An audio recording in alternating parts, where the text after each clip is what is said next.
ఇటీవల 2 తెలుగు రాష్ట్రాలు ఆకస్మిక వరదలతో అతలాకుతలమైపోవడం మనకు తెలిసిందే. ముఖ్యంగా నాకు బాగా అనుబంధం ఉన్న మా విజయవాడ, అట్లానే ఖమ్మంలో కూడా నాకు 2 మీటింగ్స్ అయినాయి. ఖమ్మంలో నాకు విపరీతమైన ఫాలోయింగ్ ఉన్నారు వాళ్ళు. అంటే నాకు వ్యక్తిగతంగా తెలుసు ఆ ఏరియాస్ అన్నీ. అవి ఇవాళ చూస్తే నేను చాలా బాధ అనిపించింది. అంటే 100 ఏళ్లలో ఊహించిన విపత్తు జరిగింది.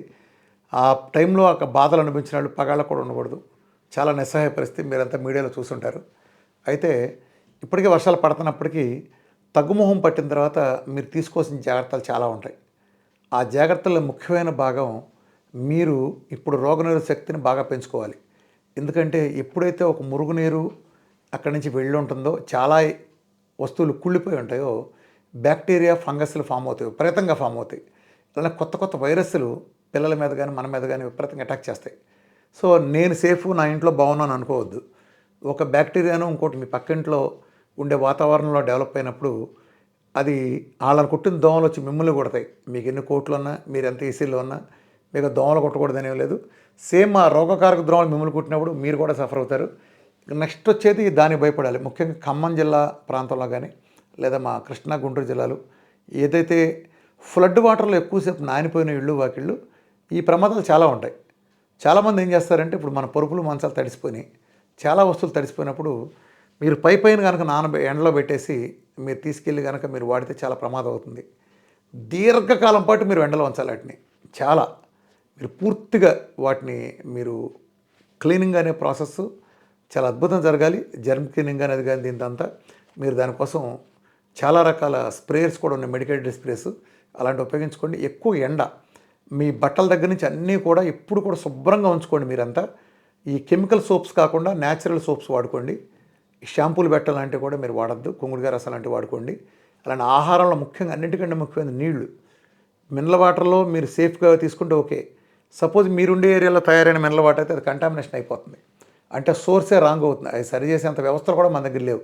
ప్రస్తుతం టైం బీయింగ్ ఇంటర్నేషనల్గా తయారు వస్తాయి కాబట్టి బ్రాండెడ్ వాడుకోండి టైం బీయింగ్ కొంతకాలం వరకు. అంటే మీరు మినరల్ వాటర్ తాగి అలవాటు ఉంటే ఇనీషియల్గా మీకు డబ్బు ఎక్కువ ఉన్నా కానీ ఇప్పుడు బిస్లరీ లాంటివో, కిన్లే లాంటివో లేదా ఇతరత్ర నేషనల్ బ్రాండ్స్ ఏదన్నా అలాంటి పెద్దవి ఉంటే మీరు ఆ పెద్ద వాటిలోంచి తీసుకోండి. తాత్కాలికంగా మీరు వాటిలో కూడా మామూలుగా వంటకు వాడే నీళ్ళ కూడా మీరు 1-4 సార్లు మీరు బాగా కాసి చల్లార్చుకునే నీళ్ళని ఇప్పుడు మీరు బియ్యంలో ఎసరపోయటం కానీ, పప్పుచారులో పోసే నీళ్ళకి కానీ, ఉప్మా కోసం వేసే నీళ్ళు కానీ ఉన్నప్పుడు మొదట నీళ్లు బాగా మరిగించి మసిలిన తర్వాత వాటిని గిన్నెలో వడకట్టి పోసుకుని ఆ నీళ్ళని మాత్రం వాడండి.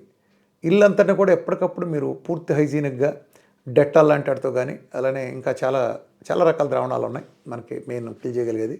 అలానే బ్లీచింగ్ కూడా ఎవరికాళ్ళు కొనుక్కోండి. మీకుండే మురుగుండే ఏరియా కానీ దగ్గరగా ఉంటే గవర్నమెంట్ చల్లితే గవర్నమెంట్ చేసే పని గవర్నమెంట్ చేస్తుంది. మిగిలిన టైంలో కూడా మురుగు మీద ఆ మురుగు ఏర్పడే పరిస్థితుల మీద ధారాళంగా మీరు బ్లీచింగ్ చేసేసుకోండి, మీరే ఓన్గా చేసుకోండి. ముఖ్యంగా మీరు తడిసిన అనుకున్న వస్తువులన్నీ ఈ ఎండలో విపరీతంగా ఎండాలి. గుర్తుపెట్టుకోండి, మాదిరి ఎండటం కాదు, రోజుల తరబడి ఎండాలి. అంటే మీరు 2 రోజులు ఎండబెట్టగానే ఒక పరుపు మీకు ఎండిపోయినట్టు అనిపిస్తుంది కాదు, ఇంకా ఎండనేయండి. ఏమాత్రం ట్రేసెస్ ఉన్నా కూడా అది పూర్తిగా డ్రై అయ్యేట్టు ఉండండి. ఆ టైంలో వర్షంలో తడిసిన ఆ నీళ్ళలో తడిసిన పదార్థాలని, ఆహార పదార్థాలను పొరపాటు కూడా వాడమాకండి. బియ్యం కానీ ఇంకోటి కానీ, ఎందుకంటే అవి ఆల్రెడీ కంటామినేటెడ్ వాటర్తో తడిసిపోయినాయి కాబట్టి మరి వాడకండి. ఇప్పటి నుంచి మీకు జ్వరాలు అవన్నీ వస్తాయి కాబట్టి మీరు మెడికల్ షాప్లోనే రెగ్యులర్ దొరికే పారాసెటమాల్ కానీ ఇలాంటి తాత్కాలిక మెడికేషన్ ఉంచుకోండి, మీరు మళ్ళీ తర్వాత ఇబ్బంది పడకుండా. ఇది చాలా ముఖ్యం. అలానే ఆహారం కూడా ఎప్పుడు మీరు ఫ్రిడ్జ్లో పెట్టకుండా వేడివేడిగా వండుకుతారండి. మీరు ఫ్రెష్ కూరగాయలని మీరు అక్కడి నుంచి తెచ్చుకోండి. ఎప్పటికప్పుడు వేడివేడిగా తీసుకున్నా ట్రై చేయండి. మీరు చల్లారిపోయిన పదార్థాలు ఫ్రిడ్జ్లో పెట్టిన పదార్థాలు తినద్దు, ఫర్దర్గా బ్యాక్టీరియా ఫామ్ అవుతాయి. చక్కగా మంచి పాలు తీసుకుంటే మజ్జిగ లాంటి, పెరుగు లాంటి ముందు గట్ క్లీనింగ్ బాగా ఉంచుకోండి. ఈ టైంలో గట్ మైక్రోబు కంటామినేటెడ్ ఫుడ్ వచ్చినప్పుడు గట్ మైక్రోబ్ దెబ్బతింటుంది.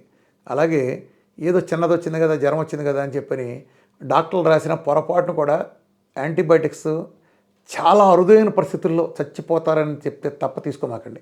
ఎందుకంటే యాంటీబయాటిక్స్ 1,00,000 కేసులు ఇస్తే ఒక 100 కేసులు ఉంటాయేమో సరిగ్గా అవసరం ఉన్నాడు, మిగిలిన మొత్తం శుద్ధ దండగా దాని వలన గడుపులో ఉండే మంచి మైక్రోబ్స్ చనిపోబట్టి మంచి బ్యాక్టీరియా అంతా ఆ వ్యవస్థ అంతా చనిపోయి ఆ తీవ్రని దుష్పరిణామాలకు దారితీస్తుంది. డైజెస్ట్ అయిన తర్వాత మనకి న్యూట్రియంట్ అబ్జర్ప్షన్ కూడా సరిగ్గా ఉండదు.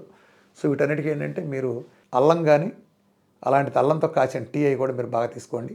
అల్లం, పుదీనా, తులసాకులు వేసి మీరు టీలాగా కాసుకుని ఎక్కువ తీసుకుంటే ఇమ్యూనిటీ బాగుంటుంది. స్వచ్ఛమైన తేనె దొరికితే వాడండి, లేకపోతే మీరు అవసరం లేదు. లేదా బెల్లంతోనే చేసుకోండి టేస్ట్గా తాగటానికి. టేస్ట్ లేదనుకుంటే మామూలు తేనె ఓకే.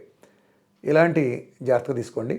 వైరల్ ఎఫెక్ట్లు ఇలాంటివి కూడా మీకు రాకుండా ఉండాలంటే మీరు కోకోనట్ ఆయిల్ అద్భుతమైంది. పొద్దున 10 ml, సాయంత్రం 10 ml తీసుకోండి. అలానే అందరూ కూడా ఒమేగా-3 సప్లిమెంట్లు తీసుకోండి. మీ దగ్గరలో ఉండే వీటిలో గల ఒమేగా-3 సప్లిమెంట్ ఒకటి వేసుకోండి. అతి ముఖ్యమైన విషయం ఏంటంటే మీరు నీళ్లు బాగా తాగాలి. మంచినీళ్ళు గుర్తుపెట్టుకోండి. అందరూ 3 నుంచి 5 లీటర్ల మధ్యలో తాగాలి వాళ్ళకున్న బరువును బట్టి. చిన్నపిల్లలు అయితే 3 కంపల్సరీ. 20 దాటిన వాళ్ళందరూ కూడా, అంటే 18, 19 దాటిన వాళ్ళందరూ కూడా 4 కంపల్సరీ. కొంచెం 80 కిలోల పైన ఉన్న వాళ్ళంతా ఆ 4 నుంచి 5 లీటర్ల మధ్యలో ఖచ్చితంగా తాగండి. డీహైడ్రేషన్ 80% అలౌ చేయొద్దు. అలానే అన్నిటికంటే ముఖ్యం D3, K2 కాంబినేషన్లో మీరు సప్లిమెంట్స్ తీసుకోండి. మీ అందరికీ కూడా విటమిన్ డి చాలా తక్కువ ఉంటుంది. అందులో నిన్నాళ్ళు మీరు వర్షాల్లో ఉన్నప్పుడు పూర్తిగా అది సింగిల్ డిజిట్లో ఉంటుంది. విటమిన్ డి అనేది 100లో టాక్సిట్లు అనుకోమాకండి. అది 200, 300 ఏం కాదు. అది పెద్ద కుంభకోణం. సరే, అది పక్కన పెడితే మీరు విటమిన్ డి కోసం ఎండలో కూర్చోండి. ఉదయం సాయంత్రం ఎండలో ఖచ్చితంగా అరగంట కూర్చోండి. అట్లనే D3, K2 సప్లిమెంటేషన్ తీసుకోండి. ఈ జాగ్రత్తలు పాటించండి. ఎక్కువగా మీరు హాస్పిటల్కి వెళ్ళినప్పుడు కూడా ఇప్పుడు అంటురోగాలు వచ్చినప్పుడు ఏమవుతుందంటే మీరు హాస్పిటల్కి వెళ్ళినప్పుడు కొంచెం మాస్క్ పెట్టుకెళ్ళండి మీకు వచ్చినప్పుడు. అది ఎందుకంటే మన పిల్లల దగ్గర అది వేరే వాళ్ళకి అది స్ప్రెడ్ కాకుండా ఉండటం కోసం మీరు అలా చేయండి. ఐసోలేషన్స్ అవి పాటించండి. జాగ్రత్తగా ఎక్కడికక్కడ హైజీన్ ఉండేట్టు చూసుకోండి. బలమైన ఆహారంగా నాకు తీసుకుంటే నాన్ వెజ్ అన్నిటికంటే చవకైన ఈ ప్రపంచ బలమైన ఆహారం అంటే కోడిగుడ్లు. అవసరమైతే 1/2 డజన్ నుంచి డజన్ తినండి. కోడిగుడ్డు ఎక్కువ కూరలు వండుకోండి. ఎక్కువ కూర తక్కువ రైస్ తినండి. ఇలాంటి జాగ్రత్తలు పాటిస్తా కొంచెం నేచర్ దగ్గరగా ఉంటే ఇక్కడ ప్రొటెక్ట్ అవుతాం. సో వచ్చిన వరదలు మనం ఏం చేయలేం, కానీ వరదల తర్వాత మనం కాపాడుకోవాల్సిన బాధ్యత మనది ఉంది. ఈ జాగ్రత్తలు పాటి బయట ఫుడ్ పొరపాటు కూడా తినమాకండి. ఇప్పటి నుంచి ఒక 2 నెలల పాటు పిల్లల్ని కానీ వాళ్ళు కానీ బయటికి వెళ్ళి 80% అనలేదు. మీ పక్కనే ఇప్పుడు వరదల ప్రాంతాలు రెస్టారెంట్లు వెలుస్తాయి. అవన్నీ పూర్తి అపరిశుభ్ర వాతావరణంలో ఉంటాయి. వాళ్ళు ఏగల వల్ల దోమలు వాడినా పట్టించుకోరు. పైగా వారం క్రితం నెల ఉండి ఫ్రిడ్జ్లో పెట్టినా మనకు తెలియదు. కాబట్టి ఎప్పటికప్పుడు ఫ్రెష్తోనే వండుకోండి. కొన్నాళ్ళు జాగ్రత్త పడితే మీకు ఇబ్బంది తొలగిపోతుంది. సో ఎండను బాగా నమ్ముకోండి. ఈ ఆరోగ్య జాగ్రత్తలు పాటించి మీరు ఇబ్బంది నుంచి తాత్కాలికంగా మీరు బయట రావచ్చు. Thank you.